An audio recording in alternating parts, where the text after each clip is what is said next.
হচ্ছে এই যে আমার ঢেঁড়স ভাজি একদম সফট সফট। এখানে যেগুলা রেখেছে এগুলো ছেটে দিয়ে বেগুন ভাজি। ঢেঁড়স গুলা পরিষ্কার পানি দিয়ে একদম সুন্দরভাবে ধুয়ে নিলাম। দেখেন কত ফ্রেশ ঢেঁড়স এবং কচি কচি ঢেঁড়স নিলেন। এই ঢেঁড়সের যে একটা রেসিপি দেখাবো, এটা অবশ্য আপনারা পছন্দ করেন কিনা বা কেউ খাইছেন কিনা বা করছেন কিনা জানাবেন। তো এই ঢেঁড়সটা মানে আমি কচিগুলো নিচ্ছি যেটা একদম নরম। অনেক সময় বিতে বিতে কিছু ঢেঁড়সটাকে এগুলো নেবেন না, এই ঢেঁড়সগুলো নেবেন। তো চলেন কত সুন্দর করে একটা ঢেঁড়সের ভাজি করে দেখেন। নিয়ে নিলাম টমেটো, পেঁয়াজ আর কাঁচামরিচ। অবশ্য আমি কাঁচামরিচ বেশি খাই, তাই কাঁচামরিচ বেশি দিচ্ছি, আপনারা আপনাদের পছন্দ মতো দিবেন।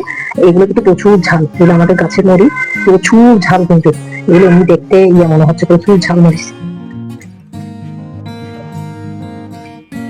এই যে দেখুন, এগুলো কুচি কুচি করে কেটে নিয়েছি আমি সুন্দর করে একটু স্লাইস করে। যেগুলো একদম ছোট ওগুলো করি, যেগুলো একটু বড় ওগুলো কেটেছি, আর যেগুলো ছোট ওগুলো বড় বড় করে রেখেছি।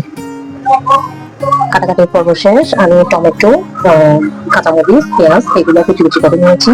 এখন অল্প অল্প মশলা নেব, হলুদ, একটু ধনে জিরার গুঁড়া, তারপরে হালকা লাল মরিচের গুঁড়ো, এগুলো। এই যে আমি সবকিছু নিয়ে নিয়েছি, সাথে লবণও দিচ্ছি। চুলাটা জ্বালিয়ে দিলাম, এটা শুকাবে আমি তেল দিয়ে দিব। তেলটা দিচ্ছি, তেলের পরিমাণটা একটু বাড়িয়ে দিব, এটা সম্পূর্ণ তেলের উপরে হবে। এই কারণে আমরা এখন পেঁয়াজটা দিয়ে দিব।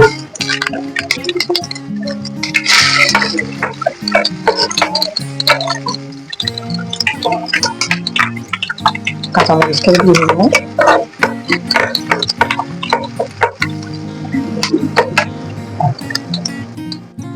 পেঁয়াজটা যখন একটু বাদামি কালার হয়ে আসবে, আমরা টমেটোটা দিয়ে দেবো। এটা দিয়ে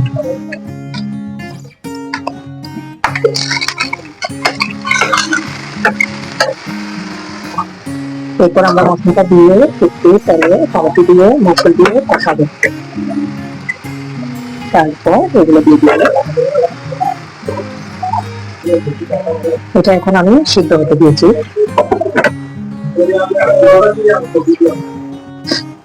হয়ে গেছে এই যে আমার ঢেঁড়স ভাজি একদম সফট সফট। এখানে যেগুলা রেখেছে ওগুলো ছেটে দিয়ে বেগুন ভাজি।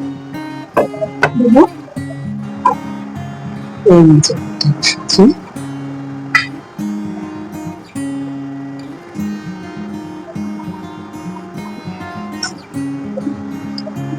খুবই স্বাদ।